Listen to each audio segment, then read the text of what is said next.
अच्छा जी बच्चों, जो आप लोग चले 4.8 न्यूमेरिकल की तरफ। 4.8 न्यूमेरिकल बिल्कुल इसी तरह का है, मतलब इस बल्कि इससे छोटा ही है जो अभी पिछले वाला हमने किया ना 4.4। देखें क्या कहता है वो 4.8 में। कहता है जी how large a force is required. कहता है कितनी लार्ज फोर्स आपको लगवानी पड़ेगी एक इलेक्ट्रॉन को एक्सेलरेट करवाने के लिए। इलेक्ट्रॉन का मैस 9.1 इंटू 10⁻⁻31 kg है। अगर आपको न्यूमेरिकल में ना भी गिवन हो तो आप लोग फिर भी इसको जुबानी याद रखेंगे। अच्छा फ्रॉम रेस्ट। बच्चों इनिशियल स्पीड इसकी जीरो, इलेक्ट्रॉन को रेस्ट पे रखा हुआ है, टू अ स्पीड ऑफ, और इसको फाइनली कितनी स्पीड देनी है 2 × 10⁻⁷ मीटर पर सेकंड की स्पीड देनी है। और ये कितना डिस्टेंस कवर करे, ये डिस्टेंस बच्चों 5 सेंटीमीटर कवर करे। ये देखें डाटा दोबारा से सुने बच्चों। कहता है एक इलेक्ट्रॉन है, उसका मैस है 9.1 इंटू 10⁻⁻31 kg। कहता है वो इलेक्ट्रॉन जीरो वेलोसिटी से रेस्ट पर था। कहता है 5 सेंटीमीटर डिस्प्लेसमेंट उसको कवर करवाना है, इस वेलोसिटी से उसको मूव करवाया है। इसका मतलब कोई फोर्स लगाई है तो उसके अंदर डिस्प्लेसमेंट आया, तो उसकी वेलोसिटी में चेंज आया। कहता है बताएं वो फोर्स कितनी लगी होगी। तो बच्चों सेम वही काम, वर्क एनर्जी प्रिंसिपल आपको पता है, जिंदाबाद। वर्क एनर्जी प्रिंसिपल के मुताबिक बच्चों, वर्क एनर्जी प्रिंसिपल के मुताबिक आप लोग देखें, यहां से मैं फोर्स निकाल सकता हूं। F D is equal to, मैं लिख दूंगा 1/2 mv² एफ, माइनस जीरो ना लिख दूं क्योंकि यार इनिशियल वेलोसिटी ही जीरो है। तो एफ डी बराबर आ गया 1/2 mv² एफ। ठीक हो गया। अब यहां से मेरा ख्याल है आप लोग अब फोर्स निकाल सकते हैं, इसमें कोई परेशानी वाली बात नहीं। मेरे पिछले न्यूमेरिकल में आपको तरीका भी बता दिया है। तो बच्चों इसके आगे मैंने लिख दिया है CYS। CYS बोले तो कैलकुलेट योर सेल्फ। बच्चों स्मार्ट सिलेबस में 8 न्यूमेरिकल है, उसके बाद अब आपका रह गया है 5, 6, 7। चलें जी अब हम लोग चलते हैं जी 4.5 की तरफ वापस। बच्चों 4.5 में उसने आपसे क्या बोला है, प्रॉब्लम नंबर 4.5। ठीक है जी, ये बच्चों एक इम्पोर्टेंट है न्यूमेरिकल, इम्पोर्टेंट न्यूमेरिकल है, इसको आप लोगों ने जरा अच्छे तरीके से जहन में रखना है। देखें कहते हैं जी 1000 किलोग्राम ऑटोमोबाइल। एक ऑटोमोबाइल है बच्चों जिसका मैस है 1000 किलोग्राम। ठीक हो गया। अच्छा और कहते हैं जी at the top of an incline 10 meter high. एक इंक्लाइंड प्लेन है बच्चों, वो 10 मीटर हाई है। ठीक है, और कितने मीटर लॉन्ग है, और वो कहते हैं जी उसकी जो टोटल लेंथ है, जो डिस्टेंस है, वो 100 मीटर लॉन्ग है वो। ठीक है, और उसके ऊपर से कहते हैं जी ये ऑटोमोबाइल नीचे आ रहा है, जो फोर्स ऑफ फ्रिक्शन एक्ट कर रही है उसके ऊपर वो 480 न्यूटन है। कहता है बताएं नीचे पहुंचते पहुंचते उसकी वेलोसिटी के ऊपर क्या फर्क पड़ेगा। ये देखें अब जरा मैं आपको बताता हूँ इसका कॉन्सेप्ट। ये एक इंक्लाइंड प्लेन है बच्चों ऐसे, ये देखें जरा, ये ऐसे ही एक इंक्लाइंड प्लेन है। ठीक है, ये एक इंक्लाइंड प्लेन है, ऐसे बनी हुई है ये ले मैं डायग्राम बना देता हूँ। ये अच्छा, इसके ऊपर एक ऑटोमोबाइल, ऑटोमोबाइल वो नहीं जो खुद ब खुद मोबाइल चले चर्सी लोगों, ऑटोमोबाइल से मुराद कोई भी व्हीकल है ये। ठीक है, ये ऐसे। अच्छा बड़े चिलमोल.com में ये देखें जी ऐसे आ रही है लाहौर से फैसलाबाद। अच्छा ये ऑटोमोबाइल कहते हैं चर्सी नीचे को आती जा रही है बच्चों, ये ऐसे, ये चर्सी इधर को नीचे को आ रही है, ऐसे नीचे को आती जा रही है। कहते हैं जब नीचे को पहुंची है तो इस बॉटम पर जब ये पहुंची है तो बताएं बॉटम पर पहुंच के इसकी स्पीड क्या होगी। जबकि ये जिसके ऊपर मूव करती है, ये जारी बात है इस सरफेस के ऊपर मूव करती आ रही है ये। तो बच्चों इस सरफेस के ऊपर जो उसको फ्रिक्शन एक्ट हुई है ना, इस व्हीकल को जो फ्रिक्शन एक्ट हुई है वो फ्रिक्शन भी दे दी है। और इसकी जो टोटल लेंथ है ना, ये टोटल लेंथ, ये जो टोटल लेंथ है ये जो टोटल लेंथ है ना बच्चों, ये भी आप लोगों को कितनी दे दी गई है, ये टोटल लेंथ भी आपको दे दी गई है। इसकी टोटल ये जो हाइट यहाँ से यहाँ तक बनती है बच्चों, आपको ये टोटल हाइट भी दे दी गई है। बच्चों टोटल लेंथ भी दे दी गई है, टोटल हाइट भी दे दी गई है, इस व्हीकल का मैस भी आपको दे दिया गया। कहता है ये बॉटम पर पहुंचेगी तो बॉटम पर पहुंचकर इसकी स्पीड क्या होगी, you have to calculate the value of the speed. अच्छा बच्चों अब मेरी एक बात जरा आप लोगों ने बड़े गौर से सुननी है। आपको पता है क्या यहाँ पर फ्रिक्शन मौजूद है। तो याद करें मैंने आपको कल इंटर कन्वर्जन ऑफ एनर्जी पढ़ाया था, वहां पे मैंने बताया था in the presence of friction, in the presence of friction. याद है लॉस इन पोटेंशियल एनर्जी बच्चों किसके बराबर थी, लॉस इन पोटेंशियल एनर्जी बराबर थी gain in kinetic energy plus work done against friction. ये याद करें, ये वाला फार्मूला था जैसा कि आप लोगों ने पढ़ा था। अच्छा, अब ना यहाँ पर हमारे बच्चे गलती करते हैं, एक बहुत बड़ी गलती करते हैं। वो यहाँ पर जो एच है ना, यहाँ पर भी एच ना ये पुट कर देते हैं, ये वाला। हालांकि ऐसा नहीं है। ओ भाई, ये वर्क डन अलोंग फ्रिक्शन है। इधर सुनना, इस केस में क्या होगा बच्चों, वेरी इंपॉर्टेंट कॉन्सेप्ट। ये एम जी एच तो अपनी जगह पर है, 1/2 एम वी स्केयर अपनी जगह पर है, मगर यहाँ पर एफ के साथ एस आ जाएगा या डी, ये आएगा, ये वाला, ये लेंथ आएगी। अब ये क्यों आई है? ओ भाई, फ्रिक्शन इस पाथ के अलोंग एक्ट की है, तो फ्रिक्शन जिस पाथ के अलोंग एक्ट की है, आप लोगों ने वो वाला पाथ यहाँ पर पुट करना है। तो फ्रिक्शन इस पाथ के अलोंग एक्ट की है, और ये पाथ की जो लेंथ है ये एस है या एल है, ये यहाँ पर पुट करनी है वर्क डन अगेंस्ट फ्रिक्शन में, क्योंकि फ्रिक्शन तो इस पाथ के अलोंग हुई है, वो इधर से थोड़ी हाइट में नहीं देखना है इसको, तो फ्रिक्शन के वर्क में हाइट नहीं आएगी, ये याद रखिएगा। ठीक है बच्चों, अब मेरी बात सुने।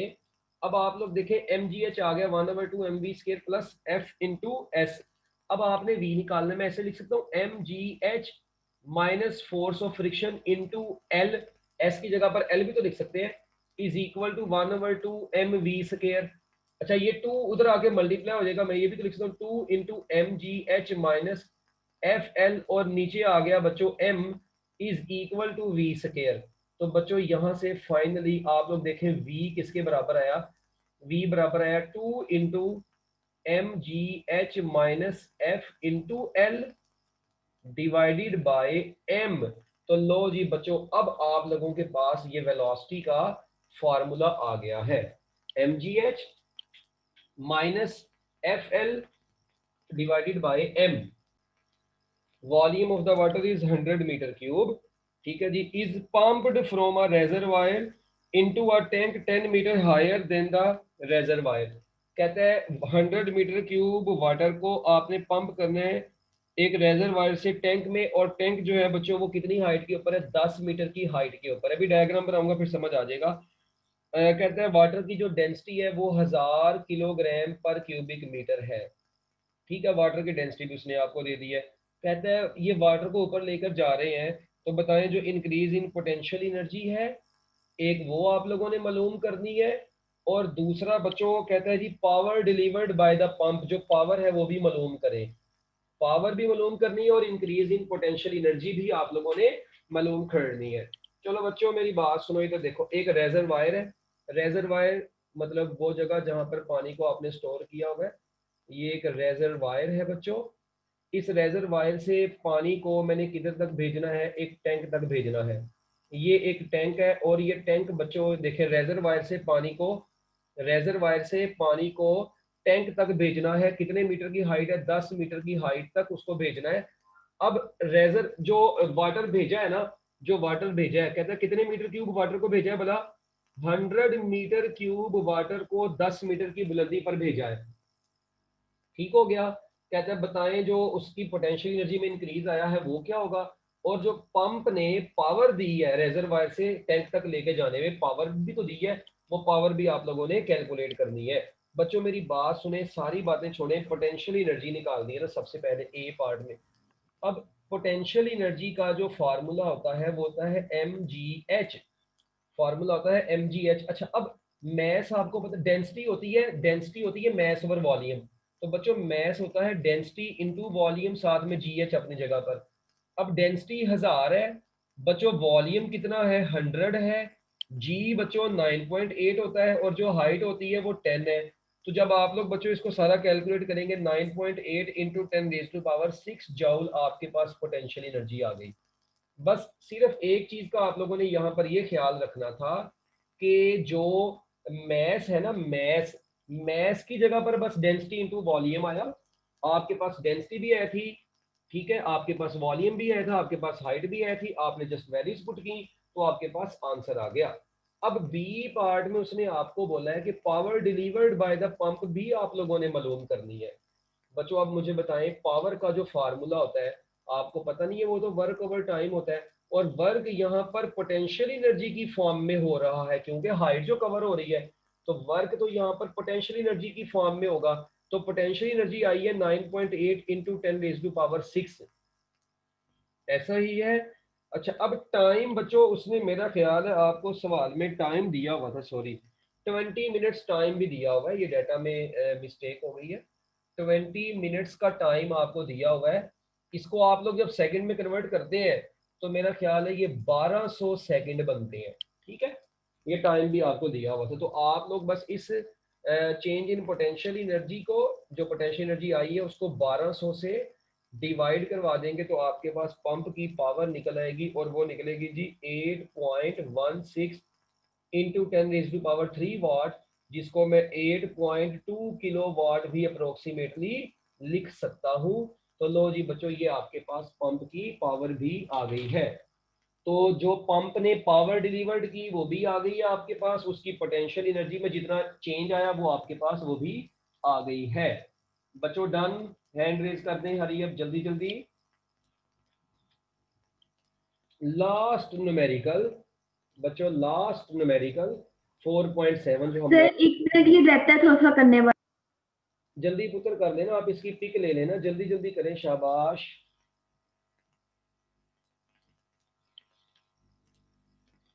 4.7 में बच्चों, a force of 400 Newton is required to overcome road friction and air resistance in propelling an automobile at 80 km per hour.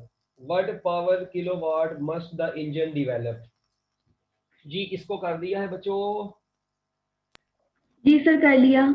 Okay जी बच्चों, अब 4.7 न्यूमेरिकल में, 4.7 न्यूमेरिकल में उसने आपको क्या बोला है बच्चों? 4.7 न्यूमेरिकल में आपको ये बोला गया है कि 400 न्यूटन की फोर्स लगी भाई। कितने न्यूटन की फोर्स लगाई है? ओनली 400 न्यूटन, सिर्फ और सिर्फ, ज्यादा नहीं। 400 न्यूटन की फोर्स लगी है। ये फोर्स इंजन लगा रहा है, एक गाड़ी है, एक ऑटोमोबाइल है, उस प्रोपेलिंग का मतलब उसने आगे ट्रेवल करना है ना, बढ़ना है।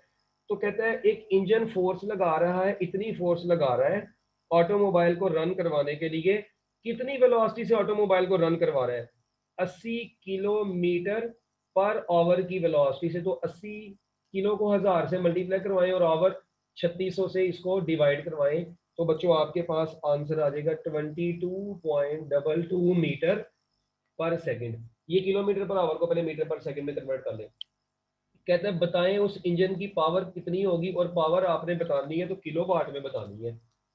बच्चों मेरी बात सुने, अब आपको पता है पावर का जो फार्मूला होता है, पावर का जो फार्मूला होता है वो होता है dot product of force and velocity. अब power is equal to f dot v. अब पावर है जी एफ वी कोस थीटा। यहां पर फोर्स आपके पास 400 है, वेलोसिटी आपके पास 22.22 है, और थीटा को मैं 0 डिग्री पुट कर रहा हूं। है कोई बच्चा जो मुझे बता दे मैंने थीटा को 0 डिग्री क्यों पुट किया? क्योंकि देखें गाड़ी है ना, ये सपोज करें ये एक ऑटोमोबाइल है, ये बच्चों इसका इंजन रन कर रहा है। अब आप लोग देखें इंजन फोर्स भी आगे को लगा रहा है और इसकी वेलोसिटी भी आगे को हो रही है। तो बच्चों इंजन की जिस डायरेक्शन में फोर्स लग रही है उसी डायरेक्शन में उसकी वेलोसिटी कवर हो रही है। इसका मतलब फोर्स और वेलोसिटी के दरमियान में एंगल 0 डिग्री का आपके पास आ रहा है, इसलिए मैंने थीटा को यहाँ पर 0 डिग्री पुट किया है। तो जब आप लोग इन दोनों को मल्टीप्लाई करवा देते हैं ना बच्चों, तो मेरा ख्याल है मल्टीप्लाई करवाने के बाद आपके पास जो ब्यूटीफुल आंसर आता है 8.88 इंटू 10⁻³ वाट आएगा, जिसको आप लोग 8.9 किलो वाट भी लिख सकते हैं। लें जी बच्चों, ये आप लोगों के न्यूमेरिकल्स पूरे हो गए हैं। 8 टोटल करने थे, 8वां मैंने पहले करवा दिया है। तो ये आप लोगों के चैप्टर नंबर 4 के न्यूमेरिकल्स भी दी एंड हो गए। ओके बच्चों, बाकी एक्सरसाइज के जो शॉर्ट क्वेश्चंस हैं 3 हैं, रह गए थे जो नोट्स मैंने आपको व्हाट्सएप के ग्रुप्स में सेंड कर दिए हैं, वो नोट्स आप अपने पास रख लें, उनको पढ़ें। मैं अब नेक्स्ट लेक्चर में, क्योंकि अब लेक्चर एंड होने वाला है, नेक्स्ट लेक्चर में आप लोगों के साथ वो नोट्स इंशाल्लाह डिस्कस होंगे।